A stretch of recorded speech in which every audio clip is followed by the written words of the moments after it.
안녕하십니까. 오르가니스트 김천혜입니다. 교회 음악, 클래식 음악의 뿌리 64번째 강의입니다. 이 시간에는 그동안 우리가 낭만 시기의 교회 음악을 작곡가별로 그리고 그의 대표적인 교회 음악 작품들을 알아보았었는데요. 이 시간에는 그동안 언급하지 못했던 좋은 교회 음악 작품들을 너무 자세하게는 못하고 작곡가 조금, 그리고 작품에 대해서 그 작품의 그 의미와 그 특징들을 알아보는 시간을 가지겠습니다. 먼저 찬송가 535장 주 예수 대문 밖에 기다렸었으나 단단히 잠가두니 못 들어오시네. 이 찬송가를 소개하겠습니다. 이 찬송가의 그 가사도 아주 뛰어나지만 특별히 또 선율을 작곡하신 분이 이 낭만 시기로 들어오는 과정에서 독일에서 그 오르가니스트로서 또 나름대로 그 의미가 있는 그런 작곡가의 찬송 선율이기도 해서 이 가사가 또 지금의 우리 시대에 특별히 또 젊은이들에게 더 필요한, 또 그러면서도 나 자신, 저에게도 또 많은 이미 믿는 성도들이지만 또 필요할 수 있는 그런 귀한 고백의 찬송이 될까 해서 이 찬송가로 정했습니다. 이 찬송가의 작시자는 찬송가 201장 참 사람 되신 말씀, 이 찬송가를 소개하면서 소개했던 영국의 하우 목사님이십니다. 하우 목사님은 우리 찬송가에 3장이 들어있습니다. 이 찬송가 외에 바로 그 201장과 244장, 구원받은 모든 성도들, All Saints라는 그 유명한 그 영국에서는 아주 그 즐겨 부르는 그 찬송가가 있는데요. 이 찬송가에 그 작시자로서 3곡이 들어 있습니다. 하우 목사님은 그 성공의 성직자로서 참으로 훌륭한 분이셨습니다. 옥스퍼드 대에서 공부를 하셨고 또 성직자로서 또 큰 일들을 많이 할 수 있었음에도 불구하고 특히 그 동런던 쪽에 있는 그 슬럼가라고 했는데요. 그 지역에 있는 그 사람들과 가난한 사람들, 특히 그러면서 공장 근로자들을 위한 그런 목회를 정말 헌신적으로 하셨던 분이셨습니다. 그래서 이분이 휘팅턴이라는 그 교회에서 28년 동안 쭉 목회하시면서 또 성공의 안에서 그 승진하는 그런 계기도 많았었는데 그 모든 것을 마다하셨다고 합니다. 물론 결국은 그 모든 것이 인정되어서 그 주교로 나중에 그 되시기는 했지만 평생을 낮은 자와 함께 하셨던 분이셨습니다. 이 28년 동안 그 사역하시던 그 교회에 있는 동안에 많은 찬송시를 쓰셨는데 한 60여 편이 된다고 합니다. 대부분의 그 시기 동안에 나온 찬송가라 합니다. 이분의 그 성함에 보면 그 명칭이, 별칭이 3개나 있었는데요. 이분의 생애를 잘 그 표현하는 것 같았습니다. 첫째는 Poor Man's Bishop. 그래서 가난한 자들의 주교입니다. 그리고 Children's Bishop, 이렇게 해서 어린이들의 그 주교입니다. 이런 뜻인데요. 어린이들을 굉장히 사랑하시고 또 어린이들에게 관심이 많으셨다고 합니다. 또 찬송가에도 그런 영향력을 주시면서 또 굉장히 폭넓게 많은 분들과 가난한 사람들, 그리고 어린이들뿐만 아니라 또 다른 교단의, 회중교회나 이런 그 다른 교단의 사역자들과도 함께 찬송가도 발견하시면서 지금으로서는 참 귀한 그런 그 성직자님의 그 모습이 아닌가 그런 생각이 들었습니다. 그러면서 마지막에 그 별칭이 옴니버스 비숍 그랬는데요. 이분이 이제 어느 정도 위치가 되시기 때문에 그 이동하실 때 개인 마차 혹은 개인 교통수단을 사용할 수도 있는데 대중교통을 사용했다고 합니다.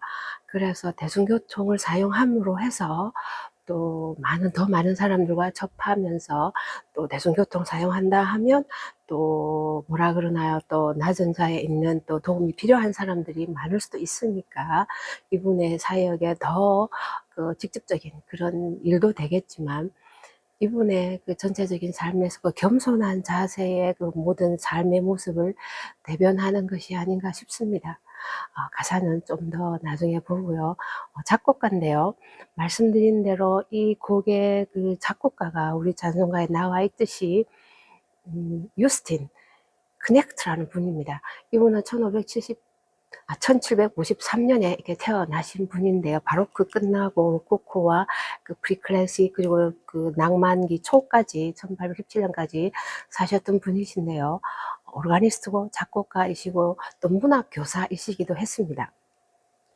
이분의 모습은 그 오르간 역사에서 또 나타납니다. 이분의 좀 특별한 점이 있기 때문에 당시에 그 포글러라는 그 신부님이 계셨는데 이분과 함께 활동하시면서 특별히 그 1750년 이후에 1800년 되기까지 그 오르간의 또 뭐라고 좀 색다른 그런 모습들을 보여준 분인데요. 전통적인 교회의 경건한 오르간 음악뿐만 아니라 지금으로 말하면 현대적인 또 일반인들을 위한 대중들을 위한 그런 오르간의 그 모습들을 보여줬다고 합니다. 그래서 이분의 그 작품들 보면 그 표제 음악들이 많아서 성서적인 그런 제목이긴 합니다. 여리고성의 함락 이런 거 그러면서 어떤 경우에 보면은 전쟁터의 울부짖 이런 것도 좀 독특한 그런 세속적인 가사도 있는데요. 그 가사에서 오는 제목에서 오는 것뿐만 아니라 그 오르간 연주에서도 예를 들면 이렇게 손으로 이렇게 오르간을 연주하지 않습니까? 그런데 이렇게 팔로 이렇게 건반을 전체를 내리쳐서 오르간의 그 여러 음들을 한꺼번에 내는 그런 현대 그 기악, 그 피아노나 오르간 연주법에 해당하는 그런 것들을 이 1700년 후반에 이렇게 이분이 구사했다는 게 굉장히 놀랍기는 한데요. 이런 거라든가, 페달에 모든 음을 내기 위해서 페달에다가 밝은 발에다가 긴 막대기를 이렇게 해서 그 막대기를 눌러서 페달에 많은 음들이 한꺼번에 나게 했던 독특한 어떻게 보면은 교회적이지 않을 것 같은 좀 대중적인 것 같은 그런 기발할 수도 있는 그런 발상이긴 했지만 그런 하나의 새로운 시도들을 그때 그렇게 일찍 지금으로 말하면 아주 일찍이죠. 200년도 더 전에 이렇게 시도했던 분이기도 했습니다. 찬송 성률도 이분이 꽤 작곡했고 교향곡도 있고 칸타타도 있고 교회곡들이 꽤 있습니다. 오르간곡도 있습니다. 우리 찬송가 이거는 우리 찬송가가 4줄이지 않습니까? 그 중에 2줄을 작곡했었는데요. 이 2줄 선율로 독일 찬송가 선율로 쓰였던 곡이었습니다.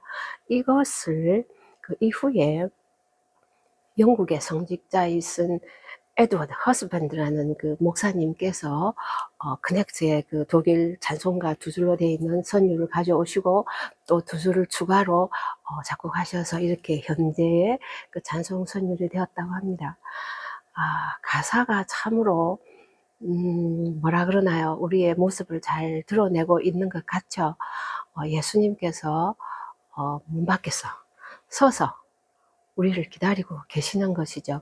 그렇지만 그 문이 꽉 잠겨 있다. 영어에도 보면 fast closed 이렇게 되어 있는데 꽉 잠겨 있어서 예수님께서 거기 그 번역에 나타나 있지 않지만 겸손한 자세로 lowly 낮은 자세로 겸손한 자세로 또 인내심을 가지고 patient 이렇게 됐습니다.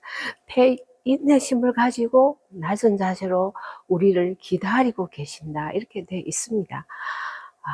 예수님을 이렇게 세워두는 그 우리의 그 사람의 우리들의 그 모습을 잘 볼 수 있었다 이런 생각이 듭니다. 그렇지만 이게 너무나 우리에게는 부끄러웁니다. 이렇게 돼 있죠. 2절에 보면 예수님께서 바로 이렇게 이렇게 문을 두드리시는 노크를 하시는 그런 이제 그 상황인데요. 그러면서 이제 그 노크를 하시는 그 예수님의 모습을 묘사했는데 그 노크하시는 그 두드리시는 그 손에 보니까 그 상처의 흔적 이렇게 돼 있습니다. 스카 이렇게 되어 있는데요.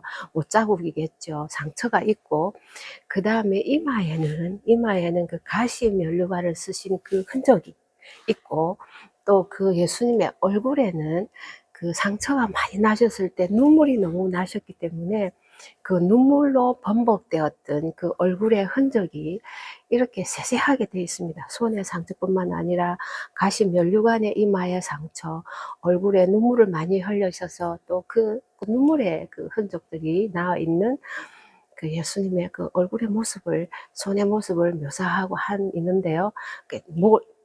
문을 이렇게 두드리는데 또 이렇게 응답을 하지 않죠. 그래서 부끄럽다 3번이나 이렇게 twice 그 shame 이렇게 또 설명되어 있습니다. 그 가사상에. 그리고 3절에 보면은 드디어 이제 예수님께서 이렇게 간절히 그 pleading 이렇게 되어 있는데요. 그 간절히 요청하는 겁니다.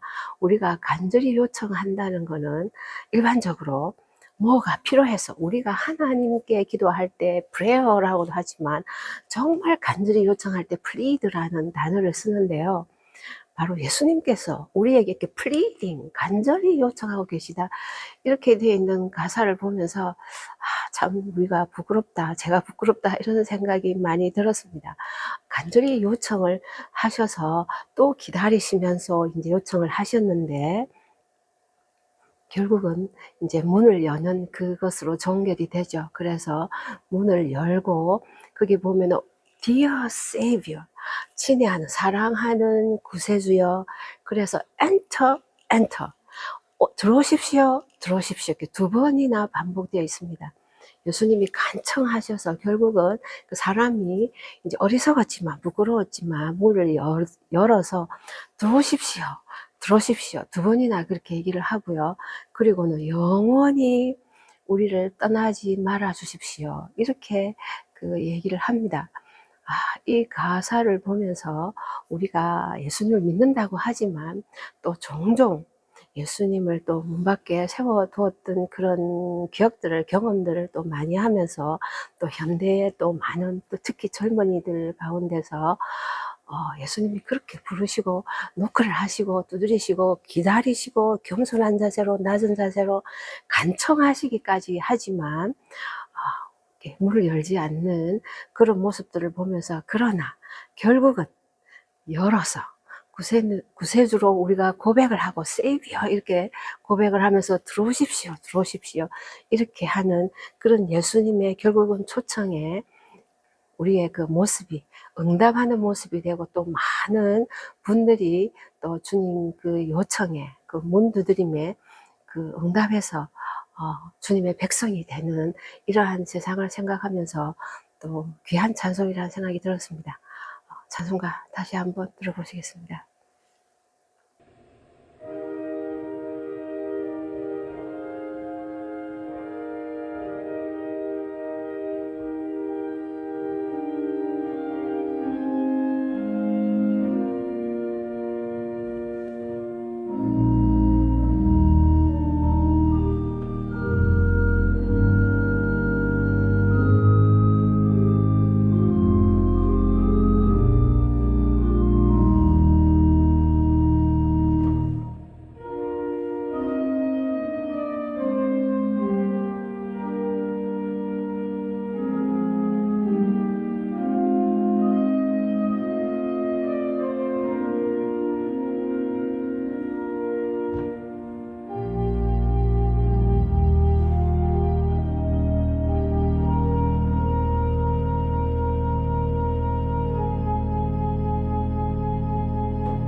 이어서 하겠습니다.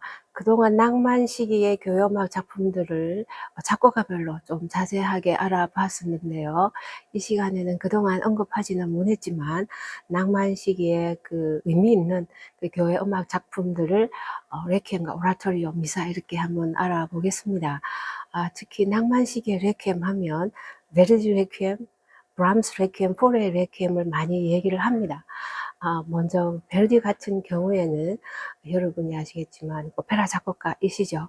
그러면서 또 애국주의적인 그런 성향도 지녀서 나중에 국회의원도 하셨던 그런 그 이탈리아의 대중적인 그 국민적인 그런 작곡가였습니다. 여러분이 잘 아시는 내용인데요. 그렇지만 또 어떤 한 계기를 통해서 로시니를 위한 그 레퀴엠 작곡하는 그 여러 작곡가 중에 한 분으로 또 한 곡을 쓰게 되는 경우가 있고, 그 이후에 다시 그 만존이라는 분의 그 민족주의적인 그분의 죽음을 애도해서 레퀴엠을 이제 쓴 것으로 되어 있습니다. 이 레퀴엠은 아주 긴 곡이죠. 1시간 반 이상이 나가는 아주 긴 곡인데요. 하지만 그 오페라적인 요소가 가득 들어있기 때문에 어떤 면에서는 또 재미있게도 레퀴엠을 재미있게 들을 수 있는 게 좀 쉽지는 않는데요. 감상하기에는 크게 힘들지 않을 거라는 생각이 듭니다. 벨디 레퀴엠의 특징은 그 합창보다는 그 독창자들 중심입니다. 첫 악장부터 바로 조금 뭐 이렇게 나오다가 또 바로 솔로이스트들이 중창이 굉장히 많이 이어집니다. 그래서 합창은 아주 약하다라고 느낄 수 있습니다. 나중에 나오는 브람스나 포레 같은 경우는 합창이 아주 좋은데요. 벨디 레퀴엠은 오페라 작곡가로서 합창은 이렇게 많이 안 나오니까 그런 경우도 있겠지만, 어쨌든 합창은 아주 좀 다른 합창 음악에 비해서 좁고 솔로이스트를 중심으로 이루어져 있습니다. 그래서 예전 같으면 한 악장 솔로를 쫙 나오는 그런 것도 아니면서 곡중 사이사이에 계속해서 솔로들이 독창이 나오다가 중창이 또 굉장히 많이 나오고, 그러다가 합창이 좀 나오다가 그 솔로 부분은 이제 오페라 아리아 같죠. 그래서 이 곡에서 여러분이 아마 제일 아시는 곡은 아마 그 시퀀스 첫 곡으로 DS1일 겁니다. 쿵짝 쿵짝 DS1이 나오는 그야말로 제일 뭐라 그러나요? 이렇게 기억하기 좋은 그런 음악 구성으로 딱 되어 있어서 DS1가 아주 그 유명한데요. 이 곡을 들으면 꼭 베를리오즈가 생각이 날 정도로 장엄하면서 강한, 웅대한, 그러나 사실은 DS1에는 진노의 날, 분노의 날이기 때문에 또 공포스럽기도 한 그런 부분도 있습니다. 그러면서 이 전체 곡을 많은 사람들이 평가하기를 그 레퀴엠 이러면 레스트, 안이 평안, 안식 이런 뜻이거든요. 이제 편하게 안식하소서 하는 그 레퀴엠이라는 단어 뜻이 레스트라는 뜻이 있는데요. 브람스나 포레 같은 그런 레스트, 안식이라는 느낌에 비해서 좀 더 죽음에 대한 좀 더 그 경고, 심판에 대한 경고, 이런 게 더 많이 들어있지 않나, 이렇게 평하는 분들도 있습니다. 각자 듣기 나름이긴 하겠지만요. 그래서 이 곡을 들으실 때 DS1의 그 유명한 악장을 너무 기니까 이것만 빼서 들으셔도 좋고요. 전체적인 그 솔로이스트들이 중창이 오페라 아리아처럼 멋있게 나오니까 이분도 부분도 감상하실 수 있을 것 같습니다. 그렇지만 이 곡을 평한 분이 계신데요. 당시에 음악 비평가인 그 뷰로라는 분인데요. 이분이 이것을 말하기를 교회 가운을 입은 오페라다 이렇게 얘기를 했습니다.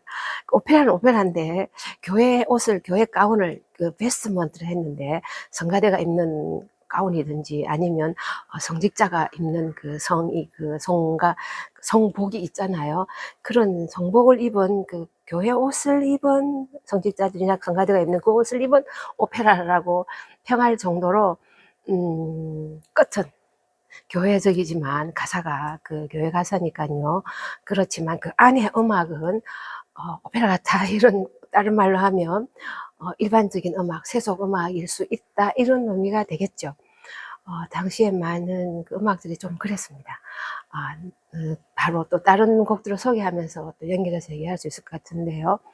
브람스는 여러분이 아시지 않습니까? 워낙 브람스 자체가 진지한 분이죠. 클래시컬한 분이고 절제되고 온건하고 내면적이고 깊이 있고, 그래서 이 레퀴엠 또한 그렇습니다. 어쩌면 그 레퀴엠 중에서 가장 뛰어난 레퀴엠이라고도 말을 하는데요. 하지만 그 가톨릭의 그 전에 오는 전래 가사가 아니라 독일어 그 성경에서 가사를 다 뽑았죠. 곡, 곳곳에서 시편, 히브리서, 요한계시록, 이사야 많은 곳에서 성경을 빼서 그것을 시화해서 이 독일, 그래서 독일 레퀴엠, 독일 진홍곡 이렇게 하는데요. 레퀴엠 쓰는데 너무나 좋은 그 레퀴엠이죠. 브람스의 그것을 느낄 수 있을 뿐만 아니라 전체를 통해서 바로 안식, 레스트를 느낄 수 있는, 그러면서 그 평안함, 죽음에 대한 희망, 천국에 대한 희망, 내세에 대한 희망, 이런 것을 들려주는 이 곡이라 생각합니다. 너무나 뛰어난 곡이죠. 합창이 훨씬 더 중심이 되고 소프라노 악장이 하나 있지만 또 그 합창이 함께 소프라노 솔로를 또 같이 나오는, 그러면서 바리톤도 잠깐 나오지만 결국은 전체적인 그 합창의 그 묘미와 그 교회 음악의 그 폴리포닉, 가장 이 지금까지 나온 작곡가들에 비해서 가장 다성적인 것을 맨델슨 다음으로는 그 구사하고 있는 뛰어난 그 송부구조 면에서 아주 논리적이고 뛰어난 그런 작곡가였죠. 드보르작이 얘기하기를 이 브람스가 참으로 훌륭한 영혼인데, 드보르작은 진실한 그 신앙인이었습니다. 드보르작이 그 브람스를 평하면서 fine soul, 그래, 그 너무나 좋은 영혼인데 그 믿음이 안에 없는 것이 너무 안타깝다, 이렇게 쓴 글이 있었습니다.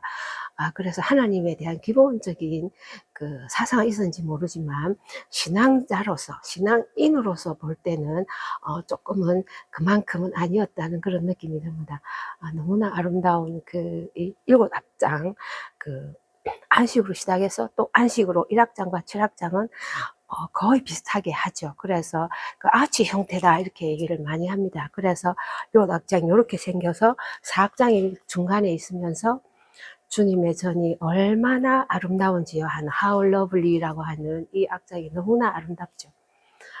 여러분께 소개하는 물론 70분 정도 왔다 갔다 하는 길이긴 하지만 너무나 좋은 곡으로, 특히 이 곡은 연주회용 레퀴엠이라기보다는 예배용에 너무 어울립니다. 교회에서 연주할 때 훨씬 더 감동의 영감이 오는, 제 경우도 그랬고 교회가 훨씬 어울리는 그 곡이다, 이렇게 또 음악학자들도 평을 합니다. 그 다음이 바로 포레 레퀴엠인데요. 포레 레퀴엠은 앞에 베르디나 브람스 비해서 짧습니다. 다행히 35분 정도 플러스 마이너스 밖에 안 되기 때문에 여러분이 쉽게 들을 수 있고 음악도 그렇게 어렵지도 않습니다. 아주 심플하게 썼던 이 곡의 특징인데요. 그 반주 악기도 그렇고 소규모 앙상블, 그리고 오르간, 그래서 그 실내악적이다, 이런 생각을 할 수 있습니다. 아기자기하면서 프랑스의 그 실내악적인 그런 섬세함을 그런 것들을 느낄 수 있는 그 레퀴엠인데요. 어떤 학자가 이 레퀴엠을 죽음에 대한 그 자장가라고 표현을 했습니다. 그래서 편안하게 이 세상을 그 마감할 수 있고 희망이 있으니까 걱정하지 말고 자장가처럼 이 안식을 우리가 누릴 수 있는 그 마지막 우리 생애를 이렇게 묘사하고 있는데요. 이 중에 또 소프라노 그 악장이 띠에 예수가 아주 뛰어난 악장이 있지만 그 중에 바로 그 상투스가 그 거룩하시다잖아요. 상투스가 참으로 그 좋은 악장입니다. 여러분이 들으셔도 좋고, 또 마지막 악장인 파라디숨, 낙원에서 하는 그 악장도 좋은데요. 상투스 같은 경우에는 물론 현 반주가 있지만 중간에는 꽝꽝 하는 거 있지만 맨 처음과 끝에 보면 그 하프가 다다다다 이렇게 나오고, 그 다음에 그 바이올린이 오블리가토로 위에 선율이 다 이렇게 얹어지는데요. 그것을 듣고 있으면 이사야에서 나오는 천사들이 하나님께 거룩하시다 3번 이렇게 찬양하는 그 기절이 나오지 않습니까? 그 천사들에게 날개짓 같은 다다다다 이 그 천국의 그 천사들이 하나님을 거룩하시다라고 3번 반복하는 그것을 연상할 수 있는 너무나 아름다운 그 부분입니다. 어떤 작곡가는 쌍두소를 아주 강하게 이렇게 하는 작곡가도 있습니다. 그렇지만 또 굉장히 연하게 이렇게 쌍두스를 또 하는 분들도 계시는데요. 이 포레의 이 쌍두스가 특별히 그 아주 아름답게 그 천사의 날개짓을 묘사하는 듯한 그런 악장이라서 여러분께 소개합니다. 오르간도 쓰이고요. 그 앙상블이 참으로 멋있는데 그 사이사이에 나오는 그 현악 반주의 그 섬세함이 너무나 그 감동적이고, 가끔 등장하는 그 아멘의 프레이즈도 최고의 아멘의 그 프레이즈가 아닌가 이런 생각이 들 정도로 화성적으로 굉장히 아름답습니다. 포레 레퀴엠은 듣기도 변하시니까 꼭 추천합니다. 바로 오라토리오인데요. 오라토리오는 세살 프랑크를 제가 소개하는 이유가, 세살 프랑크는 정말 신앙이었습니다. 그 오르간 소개에서 이분의 얘기를 드렸지만 진실한 가톨릭 신자고, 아주 음악적으로도 풍부하고 내면적이고 묵상적입니다. 그래서 프랑크가 여러 교회곡을 썼는데요. 뭐 여러분이 아실 수도 있는 그런 곡도 있죠. 물론 여러분이 아마 제일 잘 아시는 거는 프랑크의 그 파니스 안젤리쿠스가 있죠. 천사의 양식. 그래서 우리 번역으로는 생명의 양식 이렇게 돼, 천사의 빵이라는 뜻인데 생명의 양식이라는 성찬식 때 그 부르는 그 아퀴나스의 그 시에서 나온 그 가사로 이 곡이 아마 여러분이 제일 많이 아실 것 같은데요. 이 오라토리오 베아티튜데라는 팔복, 진정한 행복, 참 행복 이런 그 의미인데, 동칭 우리가 말하기를 예수님께서 마태복음에서 말씀하신 8가지 복, 팔복을 의미합니다. 그래서 베아티튜데 해서 팔복의 이 오라토리오인데요. 한 2시간 걸립니다. 그래서 좀 어려울 수 있겠다. 제가 쭉 다 그 연주를 제가 들은 적이 없어서, 실제 연주를 못 들어서 이제 그냥 감상으로 이렇게 쭉 유튜브를 통해서 이런 곡들을 들으면서 조금은 그 일반인들에게는 어려울 수도 있겠다 이런 생각했습니다. 길기도 길고 조금은 난해할 수도 있는, 그래서 어떻게 보면 좀 떼서 이렇게 악장을 떼서 이렇게 했으면 팔복이니까 8번 예수님이 이제 마음이 가난한 자, 심령이 가난한 자 이렇게 해서 나오지 않습니까? 끝까지 8가지 복을 얘기하고 맨 앞에 소곡이 있기 때문에 9악장인데요. 이렇게 하나씩 혹시나 너무 힘드시면 떼서 들어보셔도 좋지 않을까 그런 생각은 들었습니다. 그 안에 다양한 합창과 그리고 솔로들도 참 좋습니다. 그래서 좀 길긴 길지만 예수님께서 하신 말씀들을 한번 생각하면서, 그러면서 간혹 제가 들으면서 그 안에 여러 등장인물들이 나옵니다. 맨 뒤로 가면 의를 위하여 핍박을 받는 자는 그 평화를 하는 자는 하나님의 아들, 이쪽 나오는 이제 그 부분에서 보면 사탄이 등장하기는 합니다. 그 사탄도 들어오고 또 이상한 그 인물들이 막 이렇게 유혹하는, 그러나 이 세상에서 예수님의 그 의를 붙잡고 핍박을 받는 자는 그래도 복이 있고 하는 그 과정들을 묘사하는 거를 가사랑 이렇게 음악을 들으면서 이게 연기를 하지는 않지만 그 상상이 되면서 오페라 같은 느낌은 들었습니다. 그 오페라라는 말은 그 내용상의 그 스토리가 아주 극적이다라는 뜻이고, 그 음악은 대중적이지 않고 아주 교회적입니다. 교회 전통을 많이 살려서 그 음악을 했기 때문에 묵상할 수 있는 좋은 곡이라 생각합니다. 혹시 생각나시면 부분을 발췌해서 들어보셔도 좋을 것 같습니다. 그 다음에 바로 생상의 그 오라토리오, 크리스마스 오라토리오인데요. 이 곡은 그렇게 안 깁니다. 한 45분 정도 되는데, 생상이 그 오르가니스트 마델라인 교회의 오르가니스트였죠. 그러면서 이제 여기 이 곡을 쓰면서 굉장히 좋은 악장들이 많습니다. 생상도 보면 솔로 위주로 되어 있습니다. 합창은 많이 있기는 있는데 브람스나 포레 같이 이렇게 좋지는 않습니다. 솔로가 아주 멋있고, 대신에 그 생상이 그 오르가니스트였지만 곡은 적다고 이렇게 제가 말씀드렸는데요. 이 곡에서는 오르간이 굉장히 중요한 역할을 합니다. 처음부터 쫙 이렇게 나옵니다. 중간중간도 많이 나오고 끝에도 이렇게 나오고, 오르간이 중요한 역할을 하고, 혈압 앙상블은 좀 있고요.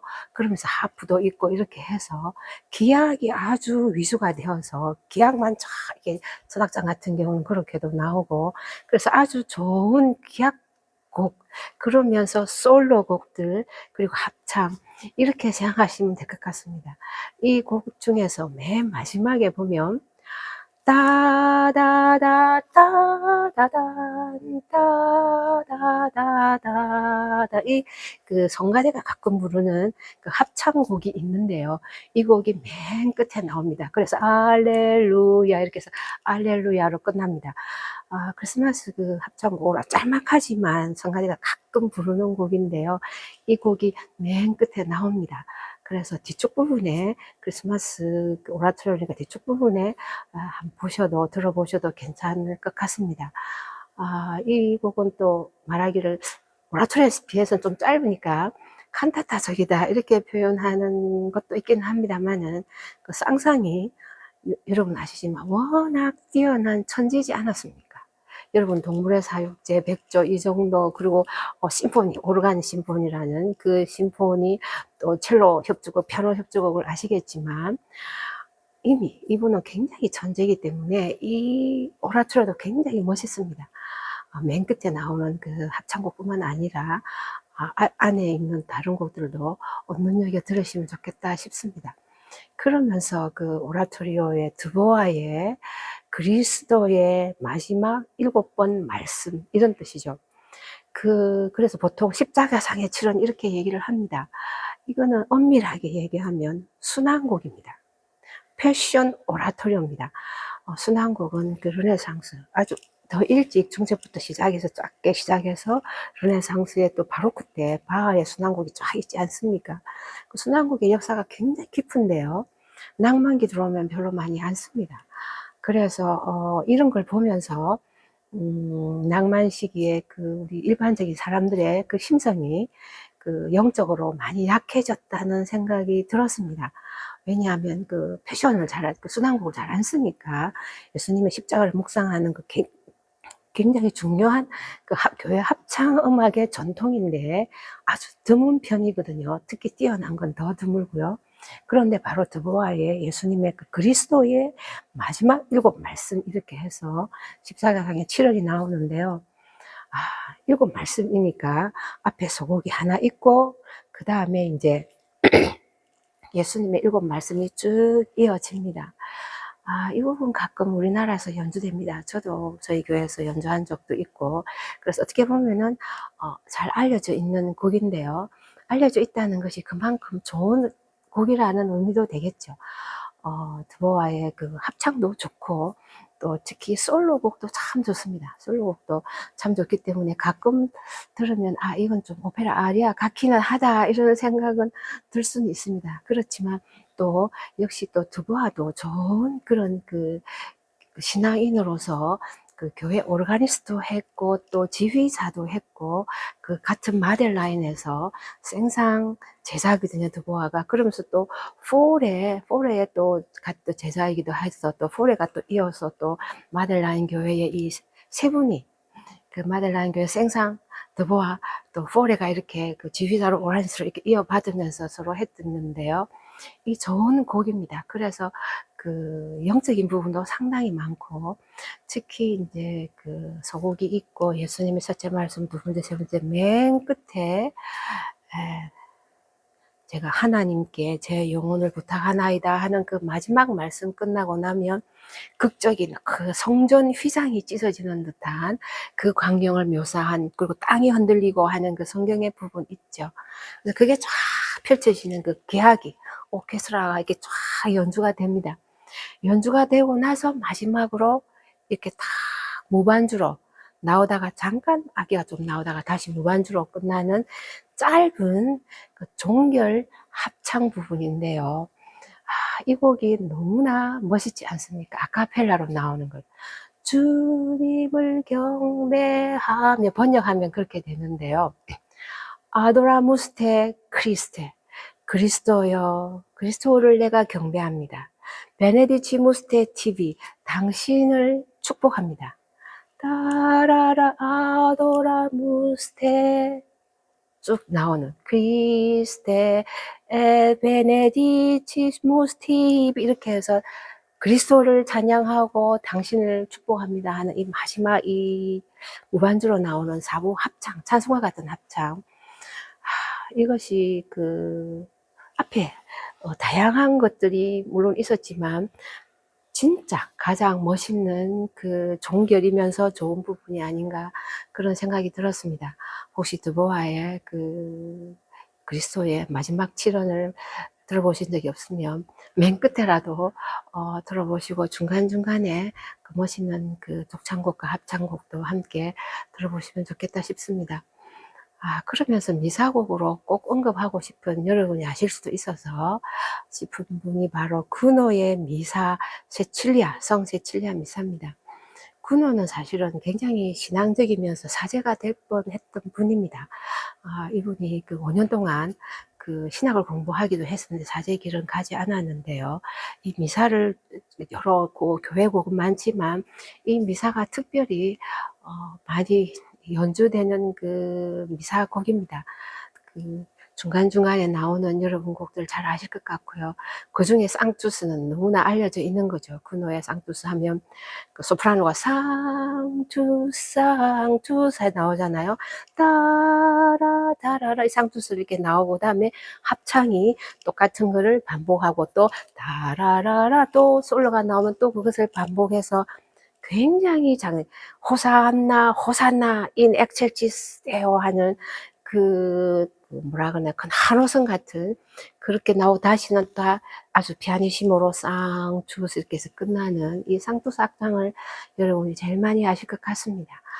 그런데요, 굉장히 놀랍게도 이 군호가 맨 끝에 악장에 뭘 넣었나 하면 그 당시에 이제 물론 앞쪽이긴 합니다. 그 앞쪽에 그 프랑스 전통적인 게 보니까 미사 맨 끝에 프랑스 그 황제를 그 축복하는 그 하나님 우리의 왕을 축복해 주십시오 하는 그 지금 영국에서 국가 비슷하게 그런 그 찬송가처럼 해서 미사 끝에 불렀던 그 때가 있었다고 합니다. 그 기록을 보니까 거기에 전통에 맞춰서 군호가 맨 끝에요.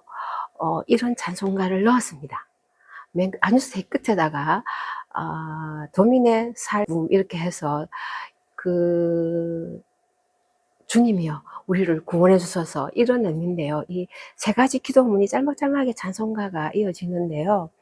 교회를 위한 기도, 그 다음에 무기를 위한 기도, 굉장히 좀 우아했지만 무기를 위한 기도, 그 다음에요 나라를 위한 기도 이렇게 해서 이게 세 개 짧은 기도가 있는데 바로 이 안에 이제 그 찬송가처럼 사부로 이렇게 나오기는 합니다. 그래서 좀 우아한 느낌은 들었지만 그 당시에 그 관례, 전형적인 그런 전통이라고 생각하면 할 수 있겠지만 만약에 그 교회 음악으로 연주를 하려면은 이 악장은 빼도 되지 않을까 그런 안뉴스테이로 끝나도 되지 않을까 그런 생각은 들었습니다. 하지만 그 군호가 이 곡을 전부 다 이게 쓰는 거를 보면서 특히 크레도에 보면은 그 역시 그 신학을 공부하신 분답게 크레도는 그냥 다 그 신앙 고백이니까 장식하지 않고 유니손으로 한참 이렇게 나옵니다. 모든 성가대가 그 합창단이 유니손으로 한창 말하듯이 신앙을 고백하듯이 따박따박 이렇게 유니손 나오다가 조금 이제 장식 좀 다양한 부분 나오다가 끝에 가면 또 유니손으로 쫙 이렇게 나옵니다. 그 신앙 고백할 때는 굉장히 엄숙하게 이렇게 하는 그런 걸 보면서 두보아도 좀 그렇고 또 그 군호도 그렇고 가사를 특히 군호는 가사를 역시 그 신학을 공부하신 그 분답게 가사의 의미를 그 음악적으로 굉장히 잘 드러내려고 했다 그런 생각은 들었습니다. 맨 끝에 있는 그 세 가지 그 독특한 그 찬송과 같은 기도 부분은 조금은 예배 음악으로는 그렇다는 생각은 했지만 군호 이 미사도 꼭 상투스뿐만 아니라 부분 좋은 부분이 많으니까 여러분 발췌해서 들으실 수 있을 것 같습니다. 아깝지만 그 드볼작에 대해서 잠깐만 설명하면요. 드볼작도 미사가 있고 레퀴엠도 있고 좋은 곡이 그 스타반 마트도 아주 참 좋은 특히 곡이 있는데요. 그 드볼작이 쓴 그 10개의 그 성경 가사에 의한 노래, 그 독창곡입니다. 독창곡, 이 곡이 참으로 좋습니다. 지금까지 주로 우리가 합창곡들 성가대곡 그리고 오르간 이렇게 많이 했었는데요.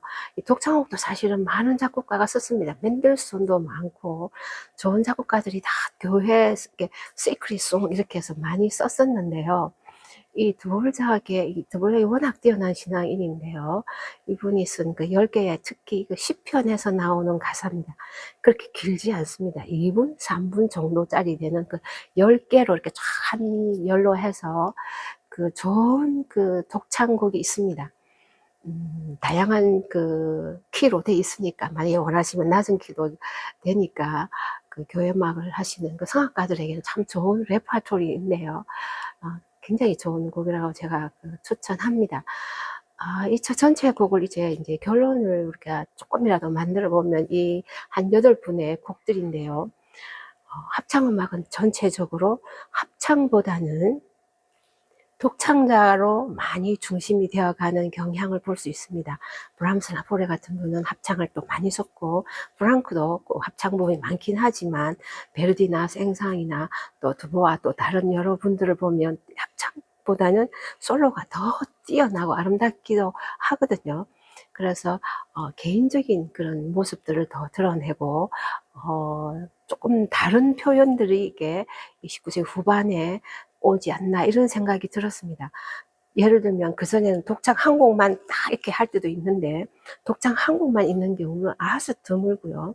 독창이 있으면 또 합창이 반주를 하든가 그래서 아니면 큰 곡 안에 악장 안에 성악 독창곡들이 합창과 함께 계속 이렇게 엮어져서 나오는 모습들이 전통적인 그 교회 음악 합창의 합창 따로 독창 따로 이런 거랑 좀 다르게 발전한다는 것을 볼 수 있고요.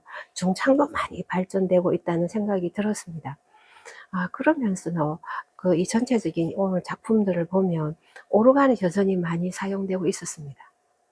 그 포레도 그렇고요. 두보아도 그렇고 특히 생상은 더 많고 오르간을 꾸준하게 조금씩 교회 작품에는 사용화가 있는 것이 좀 특징이라 할 수 있고 하지만 아카펠라는 아주 적고 그 드보아의 마지막 그 사부 합창 그게 아카펠라가 잠시 나오는 것 외에는 아주 드물게 물론 브람스도 아주 드물게는 나오지만 많지는 않습니다. 아카펠라는 적고 또 폴리포니도 아주 적습니다.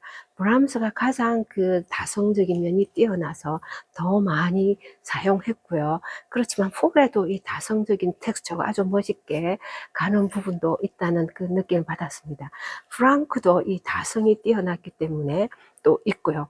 그 외의 분들은 이제 대체로 호모포닉한 그런 그 기본적인 합창 같은 아니면 성악가 중심으로 가는 그런 느낌을 받았습니다. 19세기 그 합창음악이 점점 교회 음악이 보면 점점 오면서 그 한스 폰 뷰엘러가 말했듯이 베르디 거를 보고 말했듯이 교회 옷을 성복을 입은 교회 가운을 입은 그 오페라가 아닌지 그 것만 그 음악의 그 가사만을 교회 거를 가져와서 그 안에 실제적인 음악은 그 안은 그냥 일반적인 음악 혹은 대중음악이 아닌지 앞으로 계속 우리가 고민해야 될 부분 같습니다.